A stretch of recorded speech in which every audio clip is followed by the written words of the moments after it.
Well, good afternoon, everybody. Uh, I hope everybody's doing well this afternoon. My name is Benny Martinez, and welcome to the Pasture Management Strategies for Success, hosted by Corteva Agrisciences. My name is Benny Martinez, and I'm joined with Jerome Otto. We're both market development specialists for the range and pasture business with Corteva Agrisciences. And we're certainly glad to have you all join us today for this webinar session. Hopefully, it'll be a very informative session. We've got a good presentation to share with you. Obviously, it's going to be an overview. We'll have an opportunity for some questions at the end that you'll facilitate through the Q&A option through your Zoom option, and we'll try to address as many questions as we can at the end of the presentation so that we can get those addressed. But at the end of the day, if we don't get those addressed during the webinar, we'll try to follow up as best as we can. And if not, there'll also be an opportunity for you to select or find your local range and pasture specialist so that you can get in contact with them and they can help you with your specific question. So without further ado, I'll go ahead and start the presentation.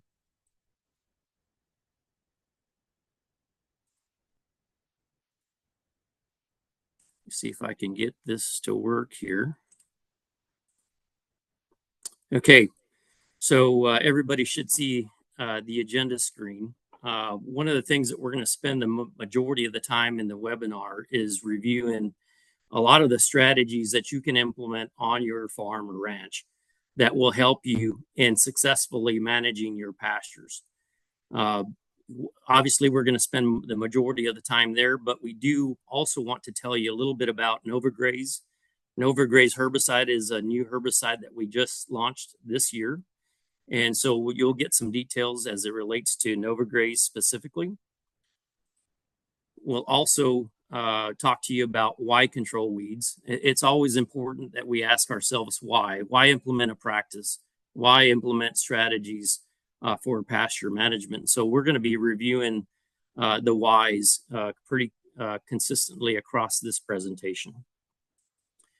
We'll also tell you a little bit about UltiGraze. UltiGraze is a one-pass weed and feed option for you.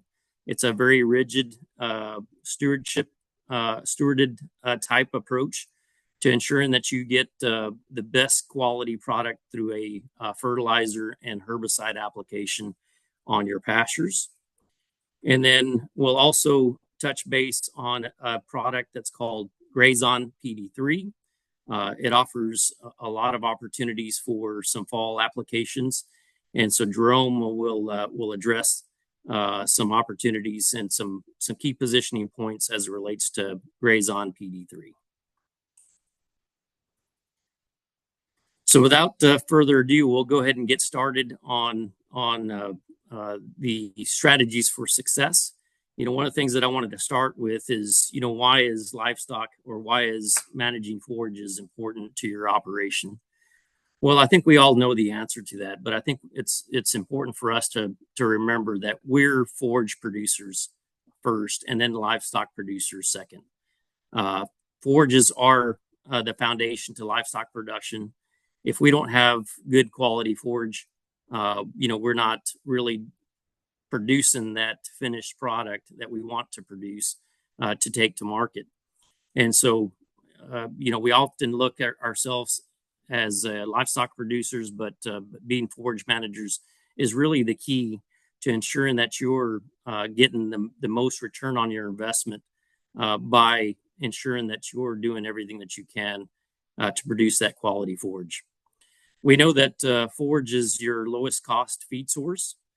We know that alternative feed sources can often be expensive and they can often fluctuate. When we look at alternative feed sources, I often try to look at those as supplemental and not the foundation of our feed source. When we look at it that way, we can get to the point where we're going to be much more efficient in terms of our production. So there's a variety of things that make forages important, and the way we manage them impact a variety of different things that sometimes can often be overlooked. One of the things that I see quite often, especially in situations where forages are not managed appropriately. In other words, they're managed intensively, or they're overgrazed. We tend to see a dramatic response in the way those foragers respond when we do get rain, and the way they produce. And so it's really important that we manage those forages to a higher degree, so that we can have better quality forages, not only better quality, but also have the opportunity for them to respond in a better way. The way we manage forages do have an interaction with water infiltration rates, but they also have a role in soil and water conservation, as well as a very specific role as it relates to how and when we get encroachment from woody plants and weeds. The better that we can manage these pastures, the lower the recruitment that we're going to get, and we're going to be able to maximize our productivity. The one aspect that often gets overlooked, and as it relates to managing forages, is the overall impact on herd health. When we look at herd health, what I'm specifically talking about here is the influence of the animal health itself.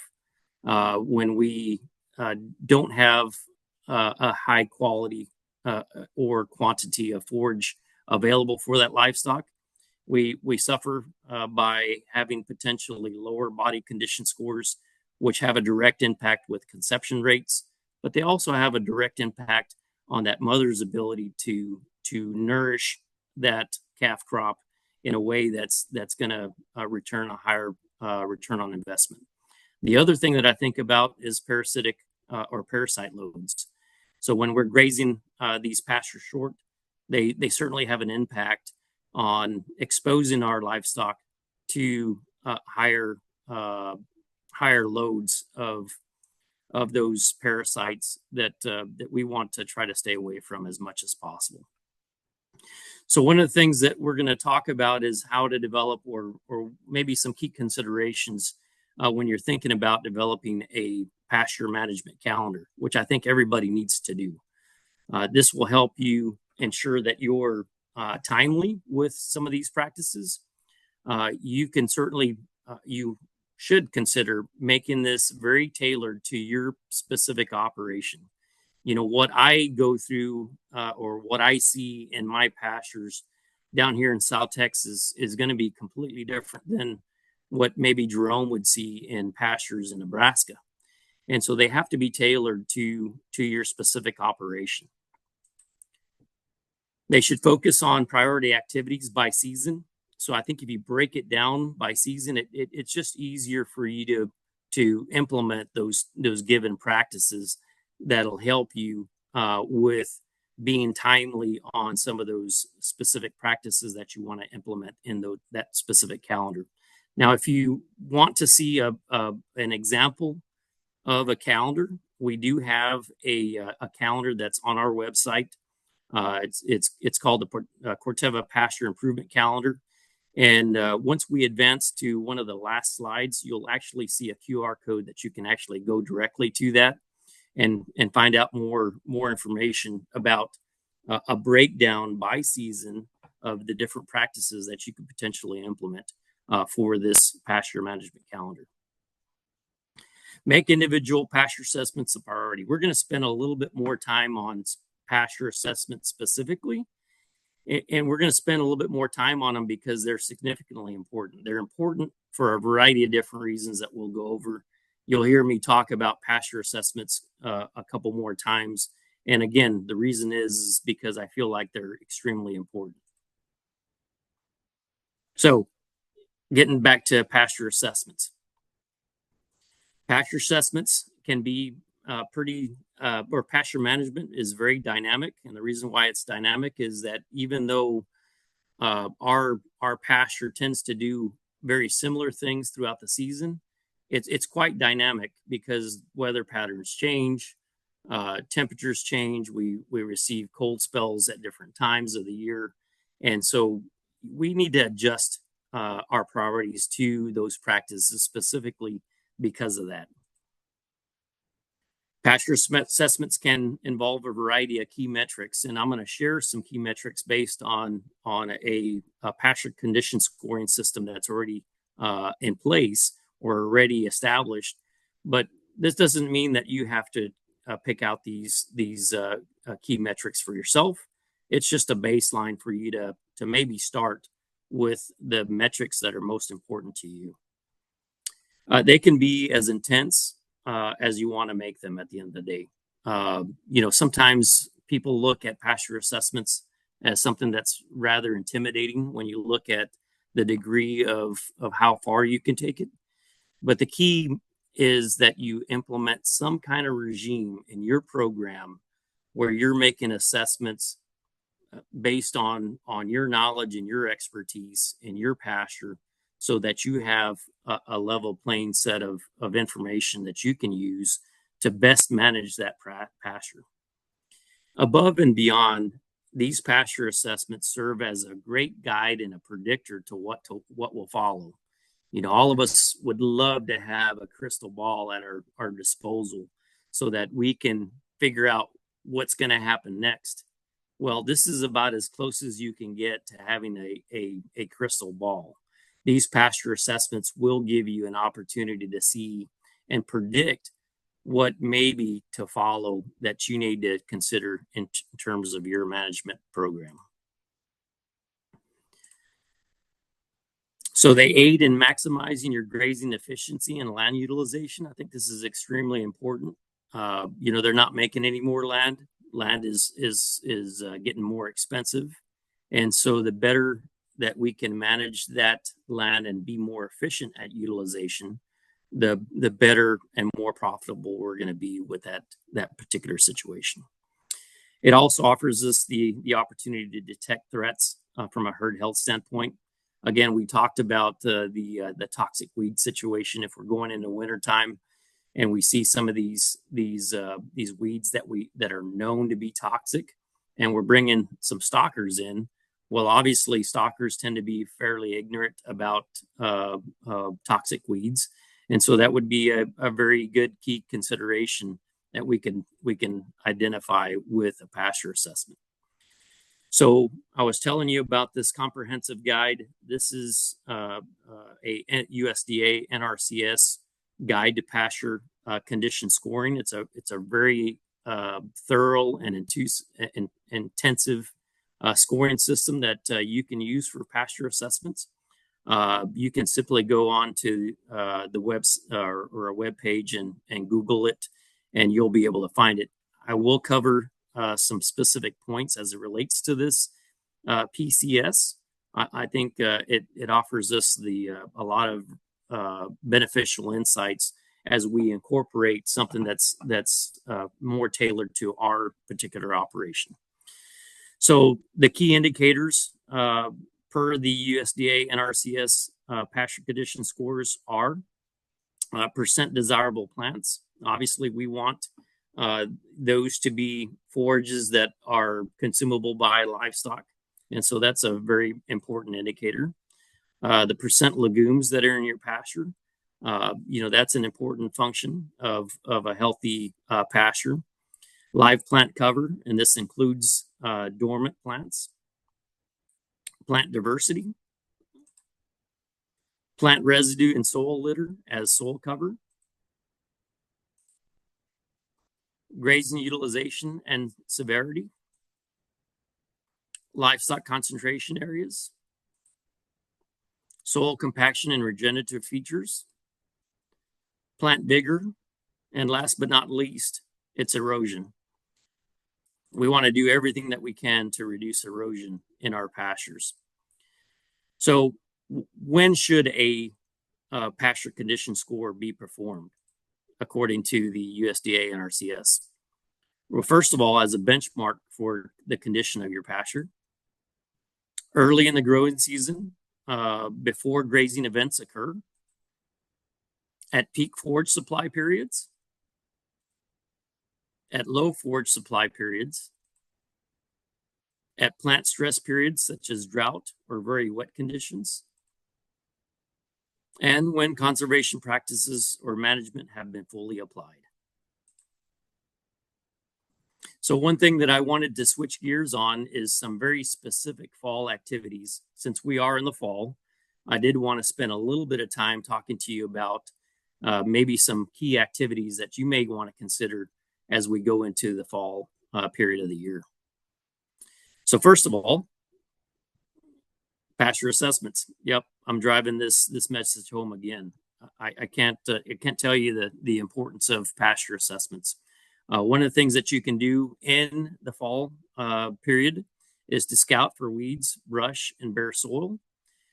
These are specific indicators that can tell you, again, what will follow. If you see some perennial thistles that are starting to pop up in your pasture, the rosette stage is a perfect opportunity for you to control those plants.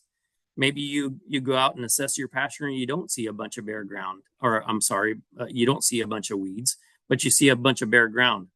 Well, you can almost assume that once you get moisture and you're going into the wintertime, if you do have a lot of bare soil, more than likely you're going to see a big influx of winter weeds. Now that can be good or that can be bad. Your livestock obviously needs something to forage on, but at the end of the day, if you have a high influx of winter weeds, this could really impact your green up opportunity come next spring. So another activity that you can implement in the fall of the year is spraying brush species that are susceptible in the fall.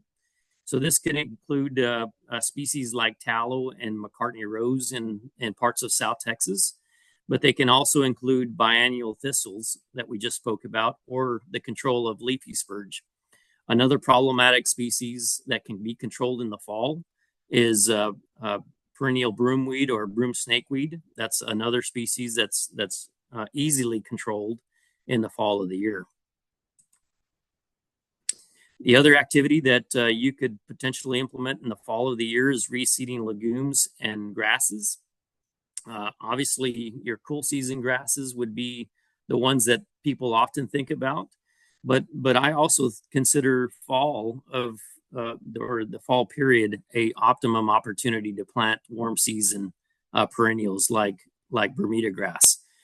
At least for us in South Texas, I see better recruitment or better establishment of fall plantings for those perennial grasses, even though they're summer annuals in the fall versus spring. Sometimes in the spring, when we tend to plant those summer warm season grasses, we tend to run out of moisture and those plants die. Versus in the fall, they have an opportunity to establish. Now, when we're talking about clover or establishing or reseeding some clover species, I do want you to remember that we do have a new tool in the toolbox for managing particularly white clover and Annula spediza, and that's called Novagraze. And we'll spend a little bit more time talking about Novagraze specifically. Continuing on some other fall activities. Fall is a great opportunity for you to do basal cut stump or basal stem sprays. It's nice and cool, or it's cooler than the summer months, and so it's much more pleasant to do these type of practices. And you can target species that are maybe not necessarily susceptible in the fall, that you can do an excellent job at controlling with this particular method. Soil sampling and testing is another important practice that you can implement. We're actually going to spend a little bit of time talking about the whys and maybe what to do as it relates to soil sampling and testing. So before I go into the soil sampling and testing, I'll tell you a little bit about Novagraze. As I mentioned, it is a newer herbicide that we just launched this year. It's a groundbreaking new solution that enables producers to preserve white clover and Annula spediza. Now, I do need to reemphasize this is specifically for white clover and Annula spediza. If you're planting red clover or other clovers aside of white clover, this product will not preserve those other clovers. This is really, really important. But if you are considering planting some type of clover, you may consider white clover because it does offer you the opportunity to control weeds that have often been a problem while maintaining this high quality forage that you can maintain by controlling your weeds and preserving the white clover and annual aspidisa with your winter forage mixes to a great degree. Some attributes as it relates to Nova Graze is, again, the preservation of white clover and annual aspidisa. Maintains desirable forages that you're going to often harvest with mechanical treatment like mowing. It does offer broader spectrum control of broadleaf weeds compared to 2,4-D, just so that you can kind of get calibrated to its potential activity on weeds. And we're going to actually cover some of the key weed species that it does control.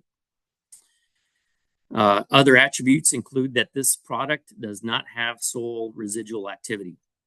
Because it doesn't have soil residual activity, it has a short plant back to pastures or native plantings. So for forage grasses, we've got a 14-day plant back. To forage legumes, we've got a 30-day plant back, and it has a general crop rotation of 90 days. This product is an ideal product where a residual product is just not desired. So these are the key weeds that we really feel it does a really good job. Now, there are other weeds that it does control, but these are just some of the key weeds. So in my opinion, I think one of the key weeds that often gets missed in our winter forages is buttercup. This product does a great job on a variety of different buttercup species. In addition to buttercup, we also control wild carrot. We control a variety of the plantain species. We control the thistles, so bull thistle, musk thistle, plumeless thistle. We also control a very hard to control species, and that's marsh elder. And so annual marsh elder is a difficult to control species, and this product does great. The key in terms of control with this particular product is that you're timely with your applications. So oftentimes people love to wait to use a herbicide on their clovers to allow them to mature out and allow them to do what they're going to do before they make a herbicide application. With this herbicide, there's no need to wait. You want to make sure that you apply those applications when the weeds are small, less competitive, so that you're going to extract the most value for your application. If you'd like more information about Nova Graze, simply scan this QR code or go to by the numbers, that's one word, by the numbers.corteva.us, where you'll be able to find additional information. This particular link, this particular website has a host of information. It's very informative. In case you don't get what you need out of both the link or what we just discussed today, I will give you a heads up that we will be introducing another webinar come next year, early in 2026, where we're actually going to be focusing on Nova Graze specifically. And so another great opportunity for you to learn a little bit more about Nova Graze itself. Okay, so I'm going to switch gears and talk about the importance of soil testing. So soil testing gives us a clear indication of what nutrients are needed to achieve our yield goals. They're extremely important in improved grasses that favor high fertility environments. You know, in our part of the world, I often hear about Bermuda decline. I really feel like Bermuda decline is, one of the reasons why we see what we see with Bermuda decline is that a lot of people just don't pay enough attention to fertility. Bermuda grasses just really need a good fertile environment for them to thrive and to outcompete the competition. And so this obviously soil testing provides us with an opportunity to find out what's needed there. The other thing that's really, really important that we get from soil testing is identifying whether we have pH imbalances. Every forage has its optimum range that it performs at its maximum potential. And so we could have an environment that may be extremely low in pH, and it's too low for that forage to really respond or really thrive. And so this would be an opportunity for us to adjust, if we can, adjust that pH to a range that's better performing for that forage. But also, pH has a very strong correlation on the availability of other key nutrients that may not be available to those forages because of that imbalance. Overall, improvement to quality and forage quantity. So this is obviously a direct relationship to the importance of soil testing. If we know what's lacking there, we can do a better job at ensuring that we're feeding our forage what is needed so that it can thrive and it can do a better job, and in turn give us a higher return on investment. So this is going to be actually my last slide before I turn it over to Jerome. This is a slide that really paints the picture and helps us understand why it's so important that we do soil testing. So this is an example of what's called the law of the minimums. Some of you may have heard of it, but basically it describes the intuitive finding that plants, animals, and even population growth is limited by the availability of the scarcest source. So I'm going to repeat that. Growth is limited by the availability of the scarcest source. So this is extremely important because we have to identify what that scarcest source is so that we can help our forage thrive. So through soil testing, we can promote our return on investment by identifying what nutrients we actually are scarcest in, or what's limiting.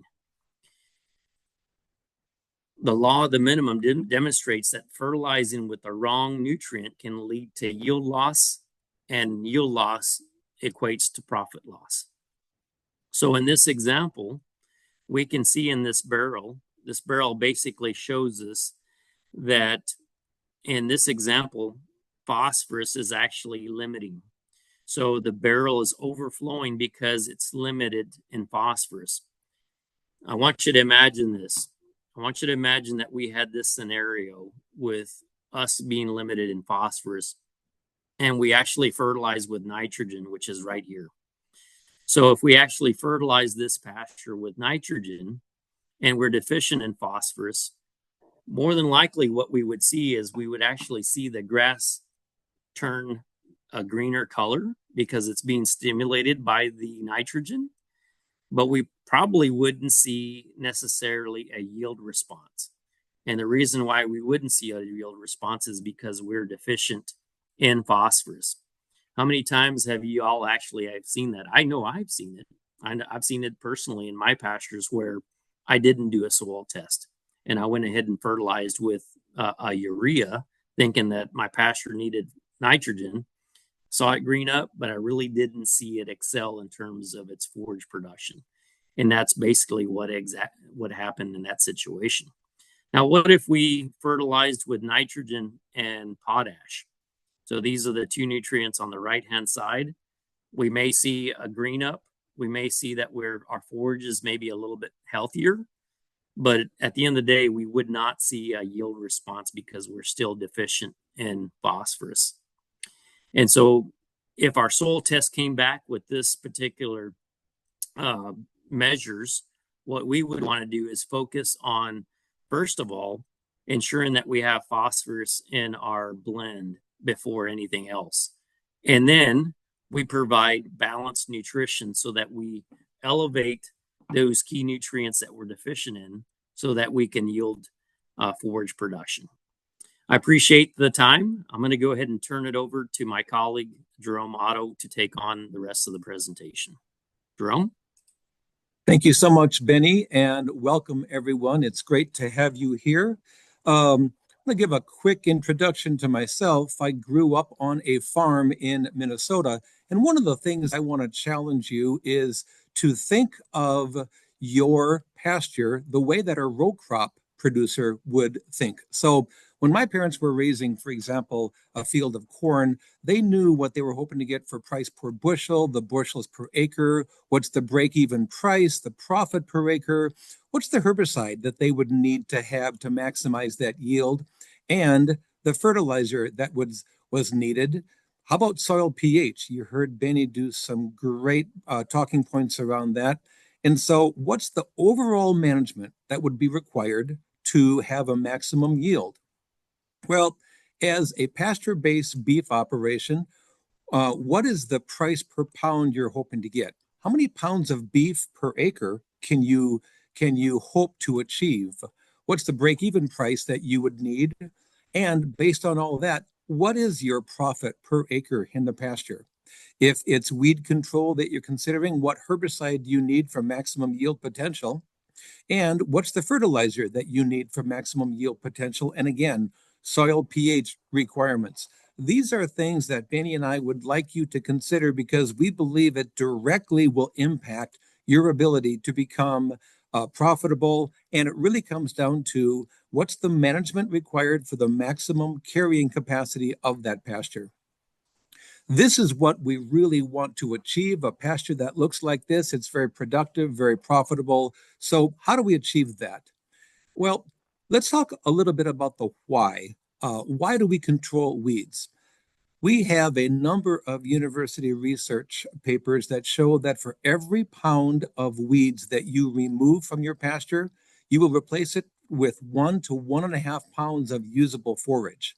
So you're talking not only about quantity, but the quality of your forage and the stand longevity. And if you have weeds in there, we're going to have patch grazing or grazing avoidance. And we'll show you some examples of that. Depending upon where you are, many times the weeds can be more aggressive than your native forage species, and these weeds can often reduce the grazable area. And it can also slow or even reduce the forage intake of the cattle as it requires them to do more traveling. So one of the questions we often get is, well, I'm not sure I want to use herbicides. What if I just were to mow? Well, a mowing is going to cost you between $15 to $25 per acre per mowing. That's equivalent to the herbicide cost in the application fee, and it only gives you temporary results. Depending upon where you're at, it may require 2 or even 3 mowings, and that is going to add up your cost. Also, keep in mind, as you mow, you're not only removing weeds, you're removing the grazable forage as well. Because for every 1 inch of grass that you remove as you mow, you're removing from 100 to 400 pounds of dry matter per acre. This is an aerial view, and it shows that as this producer went through and mowed his pasture, that cut vegetation piled up, and that suppressed or in some cases even killed the forage underneath. And so as you suppress that forage, nature abhors a vacuum. Many times the first thing to come back are going to be some undesirable species. So mowing has a real cost. Now, this is a pasture actually in southern Missouri, a rather extreme case, but imagine the moisture and the nutrients that those weeds have taken out of that pasture. In addition, notice how little free space there is for cattle to be able to walk through and to graze. We did an example where we compared no herbicide on the right with the herbicide treatment on the left. And we analyzed with the herbicide, we had 5.5 tons of usable forage per acre. And so we were able to get 1.1 animal unit per acre. If you compare that to where the untreated no herbicide, we had 2.3 tons per acre of usable forage and only a half animal unit per acre. So you look at that, we more than doubled the productivity of that pasture. And this is consistent with what Benny and I see, whether you're in South Texas, Nebraska, or Montana. If you take away those weeds that are competing for moisture and for nutrients, you're going to greatly improve and increase the profitability of your pasture. If you take a look at an aerial view of a pasture, Imagine that you're a grazing cow and you're walking through. One of the things you're going to tend to get well-worn paths. So you have overgrazing in some areas and complete grazing avoidance in other areas. Another way to look at that, imagine you have thistle in your pastures. That's a yardstick. So you can see how large those are. If you look closely, there is grass which could be used, but it's going to not be grazed because cows aren't going to want to walk in there and to take a look at that. So again, here, look at the grass that's at the base of those weeds. But this is in a pasture that was actively grazed. You can tell the cattle were avoiding not only where those thistles are, but in the area around it, because they don't want to get stuck with the signs. One of the ways that we analyze that is by analyzing how much of the avoidance is because of where the physical weed is, and how much of that avoidance area is extended because cattle don't want to get near where those weeds are. So you have the W or weed zone and the R zone. And what we're finding is that the reduction, depending upon what type of species of weed you have out there, it can be tremendously high. And again, it extends beyond the area of where those weeds are at. And by the way, this is true not only whether you have cattle or whether you're concerned about your wildlife you have in there. Just last week, I listened to a fascinating presentation from a Wyoming Game and Fish biologist, and they were talking about the forage of the mother of mule deer and what a direct impact that has on survivability. So the practices and the principles that Benny and I are laying out here not only are true for your cattle, but for any wildlife you happen to have on there. So how do we measure that? Well, this is an example of where my coworkers and I gathered on a really warm day in southern Missouri, and we used a trimmer to take out a specified area. In this case, it was 1 square yard. And we did it in a treated and untreated area. We gathered the clippings from both of those, and then you can see my teammates and I going through the painstaking work of separating it out between weeds that are not usable, grasses that are going to be consumed, and in this case, we also separated out into the forbs. I'm a visual learner, so I thought this may be helpful for you to look at. Take a hard look on the right-hand side of your screen. On that side, that is the untreated area. So on the top is the pile of weeds that we separated out. Look how large of a percentage of the total green matter in that untreated area are weeds that are never going to be grazed. There's a tiny bit of grass on the left and an even smaller amount of clover. Now, when you compare that untreated area on the right to the area on the left that was treated with NovaGraze that Benny talked about earlier, there are a few weeds, but greatly reduced amount of weeds. Take a look at how much larger the pile of grass is here on the lower left and of the clover. The principle being, you take out those weeds and the first thing to come back are oftentimes going to be usable forage. It really improves the profitability and the productivity of your pastures by removing the weeds. So in summary, why control weeds? Forage loss. You're going to have forage loss not only through competition for space and resources, but also for grazing avoidance. Mowing, if you choose to mow for weed control, that also removes forage, and that's going to hurt the amount of total available forage that your cattle have. Reduction in forage production from patch grazing and that grazing avoidance is a real issue. So an additional benefit of being able to control your weeds is that you are much more efficient in utilizing all of the forage out there. And again, weeds not only rob your pastures of nutrients and water, but they also provide physical and sometimes chemical barriers that will prevent grazing. All of that, if you don't control your weeds, is going to lead to shorter grazing seasons. So I'm going to switch a little bit. Benny talked about UltiGraze and what we would be talking about. So Benny talked a lot about the fertility and how important that is. One of the problems, however, is oftentimes if you fertilize your pasture, you're fertilizing your weeds in addition to your grass. UltiGraze Ultigraze is a system that gives us one pass across your pasture for better grass.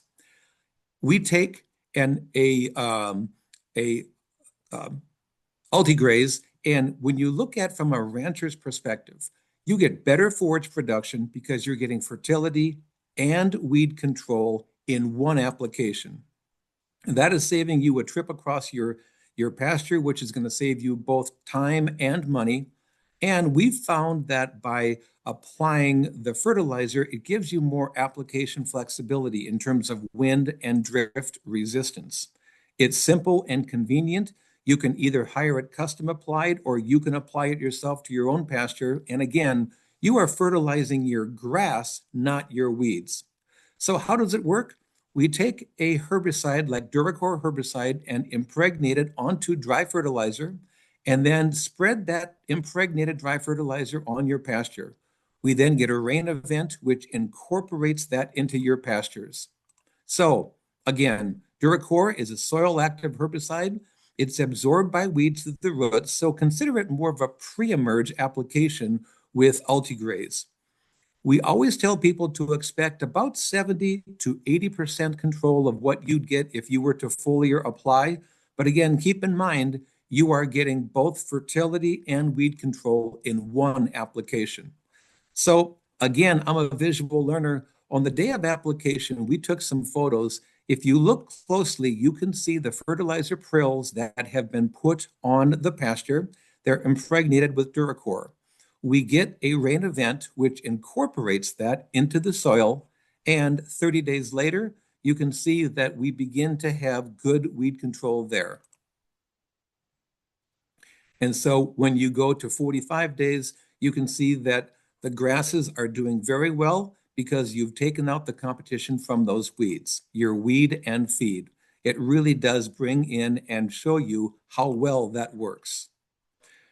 So if you look at the left-hand side of your screen there, before weed control, where you have a pasture that's full of weeds, you reduce your carrying capacity, fewer cattle on that pasture.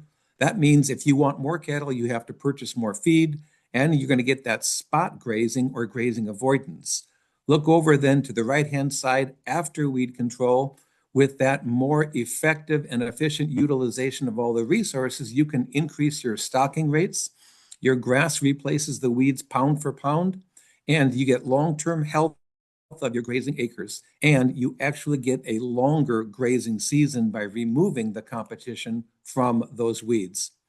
If you look on the right-hand side of your photo here, you can see the untreated on the right-hand side, and on the left hand, this is Duracor herbicide at 18 fluid ounces with Ultigraze in Hutchinson, Kansas.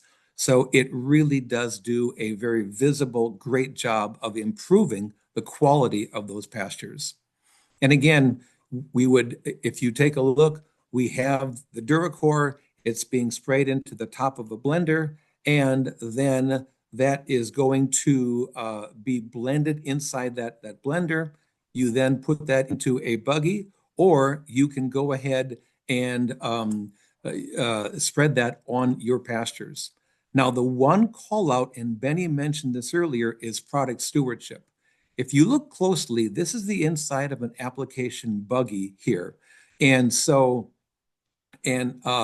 one of the things that I have found when you impregnate Duracor onto dry fertilizer, that dry fertilizer can become a little bit sticky to where it will attach itself to the inside of a blender or to either your application truck or your buggy. So we absolutely want to make sure we are using dedicated equipment to blend and impregnate this fertilizer and to apply it. We would not want to have an application, a piece of equipment like you see here, and then take it into a sensitive crop like soybeans. So again, dedicated equipment is key for product proper stewardship. I'm going to switch gears on you a little bit and move over to Grazon PD3. Grazon PD3 is the newest family of Grazon herbicides. It is an excellent solution for general broadleaf weed control. It's a broad spectrum herbicide, controls more than 70 weeds as well as suppresses some select brush species. It contains picloram and 2,4-D choline. And so picloram 2,4-D choline trusted, proven active ingredients, peace of mind. So because of the choline formulation in there, that allows us to have a lower use rate, low volatility, and we'll talk about why that matters, and a low odor. I was speaking with a commercial applicator in Southern Missouri who said low odor for him means less visibility, and he really likes that. So two proven active ingredients, 2,4-D choline and picloram, and it allows ranchers, because of that high load formulation, you can treat more acres per jug, and it's safe for established forage grasses. There are no grazing restrictions for general livestock, so if your cattle are out there, you don't have to worry about that. Now, if you're a chemistry major, you can focus on that left-hand side, but for all the rest of us, focus on the right-hand side. What I want to leave you with, 2,4-D choline, if you're not familiar with it, it's inherently less volatile. So traditionally, we had ester and amine formulations, and everyone knew that ester was the more volatile of them, and amine was less volatile, but under warm temperatures could still volatilize. Choline, 2,4-D choline, that's in the Grazon PD3, is going to be significantly lower than even amine. It's near zero volatility. So, and even compared to amine, it's 87.5% less volatile. This gives you peace of mind when you're out spraying, that knowing that when you spray it, it will stay where you put it. It's not going to pick up and move on you. So some general application recommendations. We want a minimum of 10 or more gallons per acre for ground equipment, a minimum of 2 or more gallons by aerial application.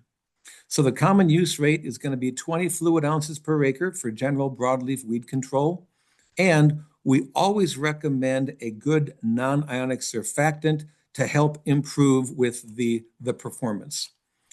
If those of you who might be interested in using this with liquid fertilizer, this is often compatible with liquid fertilizer solutions. Based on experience, we recommend you dilute it either 1-to-1 or 1-to-2 with water before you add it to your liquid fertilizer. And if in doubt, we always recommend that you do a jar test to make sure. Notice that the lower the temperature of the liquid fertilizer, the greater the likelihood. So if you get on those really cold mornings in the spring where it's close to freezing, you may want to do a jar test to make sure. This is demonstrating Grazon PD3 without water. They simply put it directly in with the liquid fertilizer. And you can see with Grazon Next, there were some particulates that formed, but with the Grazon PD3, it went into solution. So that's without water. What if we mixed it 1-to-1 with water? Well, it's much clearer here. Even mixing it with water, you can see that we did get some precipitates with that Grazon Next. So that's one of the advantages that we have with Grazon PD3. So just some best management practices if you're going to be mixing it. Again, we always recommend pre-mixing your PD3 with either a 1-to-1 or 1-to-2 parts per water before adding it, and then have constant agitation and make sure that you keep that agitation all the way through your application. Don't put it in there and let it sit. And again, just a watch out that if you're really cold, if you're close to freezing, you may want to do a jar test just to make sure. And we always tell folks, spray it out the day you mix it up. Don't store this, as that could lead to some problems. We're going to focus in just on one particular species here, and this is leafy spurge. I know this is not a problem for all of you, but I bet for many of you on the phone it is. So if you're not familiar, it's an invasive perennial weed, grows 2 to 3 feet tall, and their roots can go down 7 to 8 feet. Each crown produces several stems. The leaves are numerous, and the biggest thing is that seed capsule that can shoot seeds up to 15 feet. So it is a rapidly spreading weed. Grazon PD3 is a great option.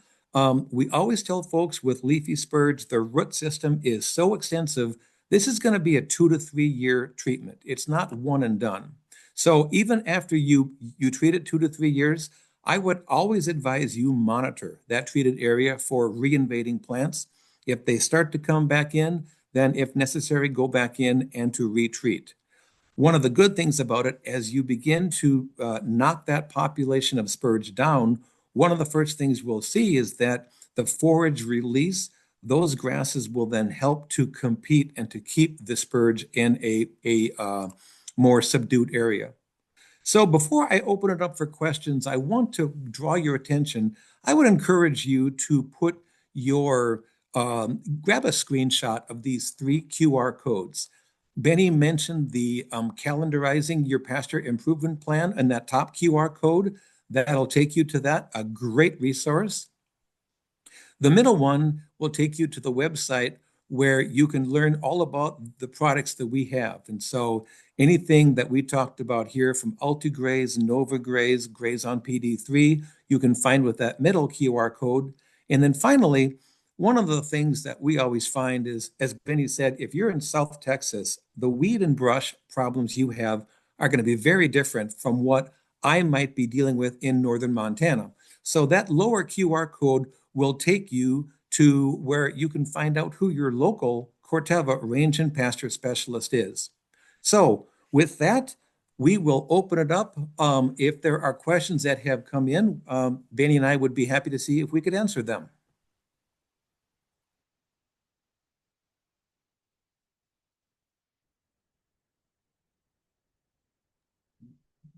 Okay, we do have some questions, Benny. We actually have a few that were submitted in the Q&A. We also have a few that were submitted in the chat. And if some of you are still reflecting on what you've heard here today and are coming up with a question, please use the Q&A to submit those so that everyone can see what your question is. Also, if you have submitted in the chat, if you would go add your question to the Q&A, that would be appreciated.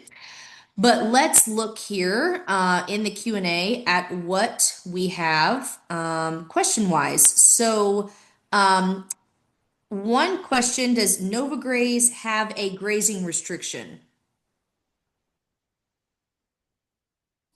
Yeah, good question. So NovaGraze does not have any grazing restrictions.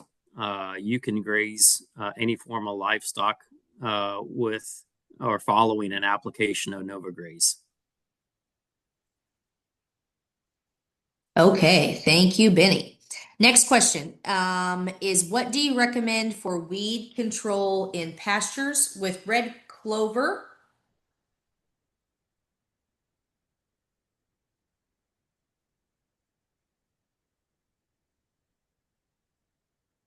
Benny, do you want to take that one or you want me to go for it? Yeah. No, I can take it. Yeah, unfortunately, you're fairly limited to what you can use with red clover. That's always been the conundrum with clovers, is that the typical response from a herbicide company is that, well, just wait until that clover is mature, seed it out, and you've extracted the full grazable value out of that before you make a application with a residual product or with any product for that matter. So unfortunately, there is no solution for a red clover. And this is one of the reasons why I emphasized if you're actually considering reseeding clovers, possibly consider a white clover or Annual Aspidisa, because you do have the flexibility to use a herbicide finally. Thank you, Benny, for that. The next question is what is the main difference between Grazon PD3 and Duracore? You want to take that, Jerome? Sure. So Grazon PD3, so there's a couple of differences, and it is the weed species that they control.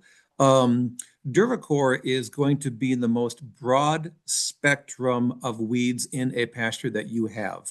And so for us, at least, and I'll start, Benny, you can finish in the northern part of the country, PD3 tends to be used where we have certain species where the picloram really fits well. So for example, leafy spurge is controlled much better with PD3 than it is with Duracore.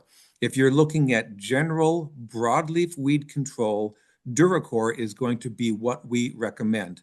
Also, I will add, if you're looking at the Ultigraze Weed and Feed program, that is where you definitely want to go with the Duracor. Benny, any comments you want to add from the Southwest? Yeah, I think another key difference for us, Jerome, would be the fact that Duracor is a general use product, so it's a non-restricted product. For those of us in the state of Texas, 2,4-D requires that you have a license for the use of that product. For other areas where maybe 2,4-D is not a restricted product, Grazon Next could potentially be purchased, but P+D would not be able to, or PD3 would not be able to, because it is a federally restricted use pesticide. One of the things that's also fairly unique about Duracor is that it doesn't have a signal word, meaning that it is a product that is extremely safe for the user. It's got some attributes that really make it a very safe and very friendly product from a herbicide endpoint.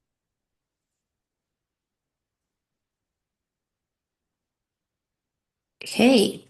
And next question is from a participant located in the southern US. That question is, what, in your opinion, is the best option for privet hedge and cedar trees, mainly growing on or near fence lines? Jerome, you want to take that? So I'm not familiar with privet hedge. Cedar trees are difficult. The best thing we've found have been to go with an individual plant treatment. Individual plant treatment, where we go in with Tordon. One of the things that I always caution people, you mentioned if this is in fence lines, we really need to be careful about what is adjacent to those fence lines. For example, if we happen to have sensitive broadleaf crops like soybeans, then reach out to your local territory manager from Corteva. Let's talk through some of those limitations and make sure that we're being safe. Benny, any comments you want to add? Yeah, I know that privet is extremely hard to control. One of the potential solutions that you have with many woody plants would be to do a cut stump treatment.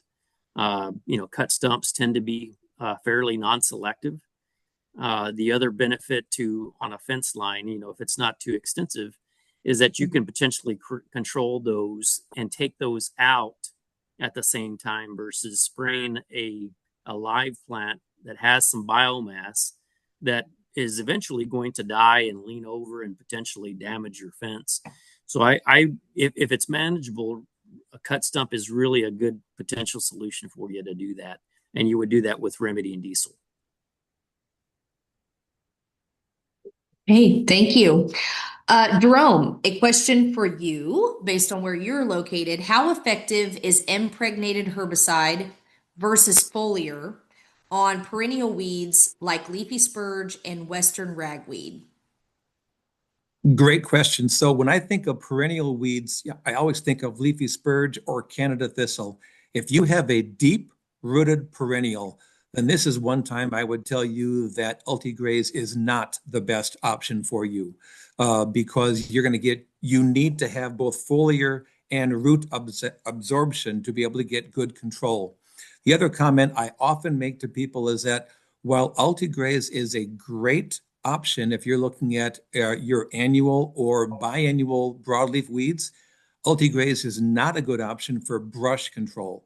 So if you want brush control or deep-rooted perennials like Canada thistle or leafy spurge, let's talk about doing a foliar application.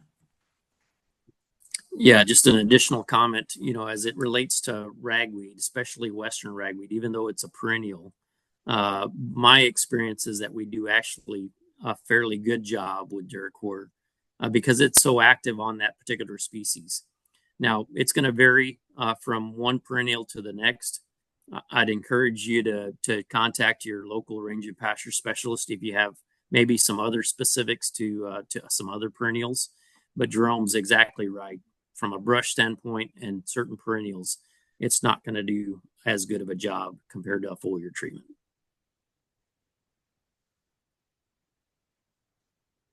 Wonderful. Okay, maybe we have time for one more question here.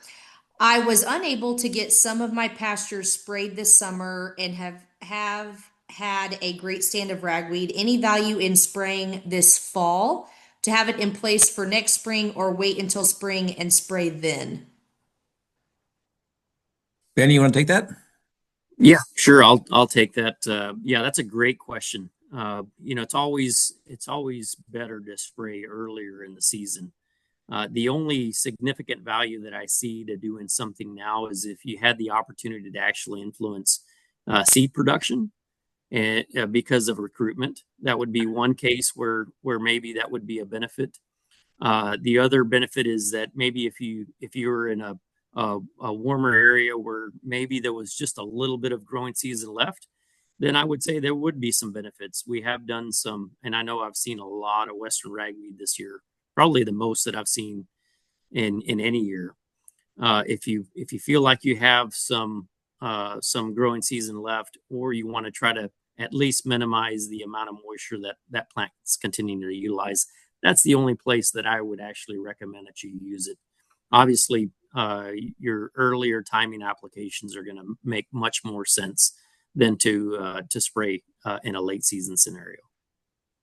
And the one comment I'll add to that, the great comments, Benny, it really depends upon what species you're going after and what part of the country you're in and what that particular fall is like. We're still actively applying in the fall right now up north, but that can change with the hard frost. So if you're not sure, again, Benny and I highly encourage you, reach out to your local range and pasture specialist, and they can give you some guidance as to how late is too late on what particular species.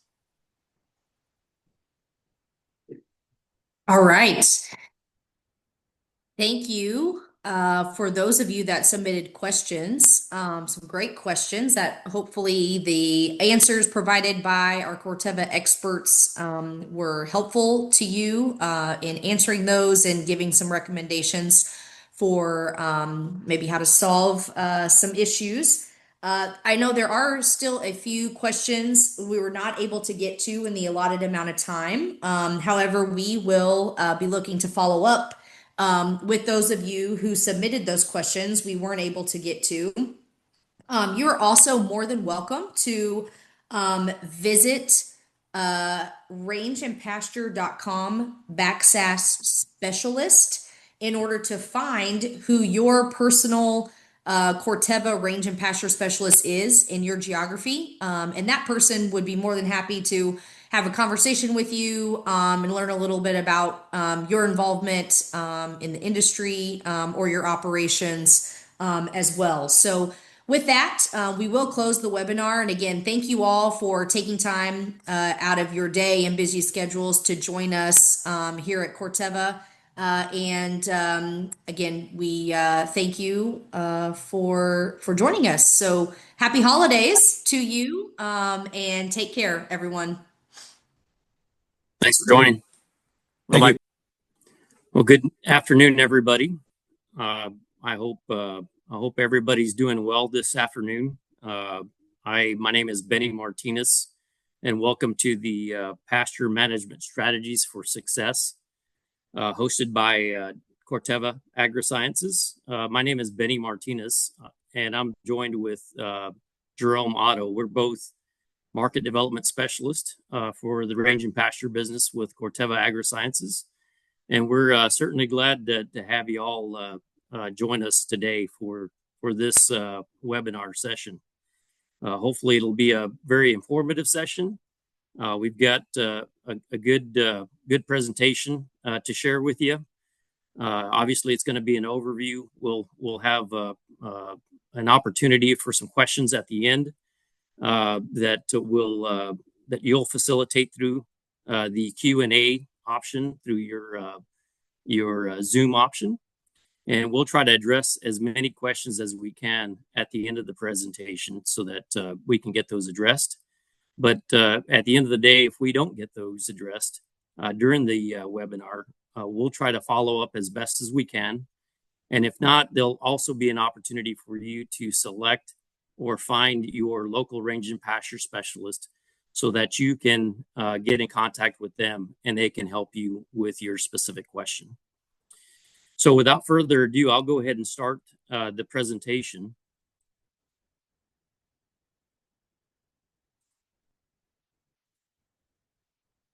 See if I can get this to work here. Okay, so everybody should see the agenda screen. One of the things that we're going to spend the majority of the time in the webinar is reviewing a lot of the strategies that you can implement on your farm or ranch that will help you in successfully managing your pastures. Obviously, we're going to spend the majority of the time there, but we do also want to tell you a little bit about NovaGraze. NovaGraze herbicide is a new herbicide that we just launched this year. And so you'll get some details as it relates to NovaGraze specifically. We'll also talk to you about why control weeds. It's always important that we ask ourselves why. Why implement a practice?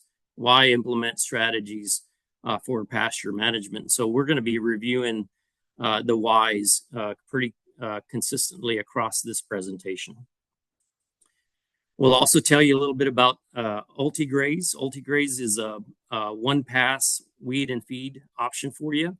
It's a very rigid stewarded type approach to ensuring that you get the best quality product through a fertilizer and herbicide application on your pastures. And then we'll also touch base on a product that's called Grazon PD3. It offers a lot of opportunities for some fall applications. And so Jerome will address some opportunities and some key positioning points as it relates to Grazon PD3. So without further ado, we'll go ahead and get started on the strategies for success.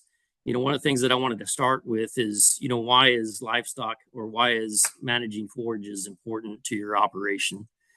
Well, I think we all know the answer to that, but I think it's important for us to remember that we're forage producers first and then livestock producers second. Forages are the foundation to livestock production. If we don't have good quality forage, we're not really producing that finished product that we want to produce to take to market. And so, we often look at ourselves as livestock producers, but being forage managers is really the key to ensure